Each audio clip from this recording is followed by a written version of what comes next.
Hello friends, very good evening. So ఇది చాలా rare case, 1 day old baby. So baby వచ్చినప్పుడు like గ్యాస్పింగ్లో ఉండింది, ఇంకోటి మొత్తం షాక్లో ఉంది బేబీ. సో ఓరల్ సెక్రీషన్స్ ఉన్నాయి. ఇమీడియట్గా బేబీని వారంలో తీసుకొని ఇంకా ఆక్సిజన్ సపోర్ట్ పెట్టాము, ఇంకా ఓరల్ సెక్రీషన్స్ క్లియర్ చేసాము. సో బేబీ అయితే ఇంకా క్యాన్లో పెట్టుకొని ఇంకా బోలస్ అంతా ఇచ్చి స్టార్ట్ చేసాము. సో ఇమీడియట్గా ఎక్స్రే ఆర్డర్ ఒకటి చేపించాము.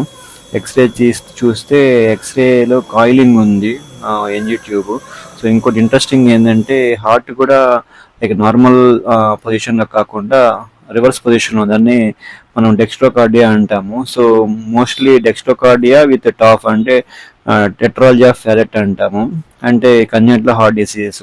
సో ఇలాంటి బేబీస్ టీఈఎఫ్ ప్లస్ టాఫ్ డెక్స్ట్రోకార్డియా ఇలాంటి కండిషన్స్ చాలా రేర్ ఉంటాయి. సో బేబీ అయితే మనం సర్జికల్గా మనం ఇక్కడ ఏం చేయలేము. సో బేబీకి అయితే సర్జికల్ కరెక్షన్స్ కావాలి. సో అది కండిషను.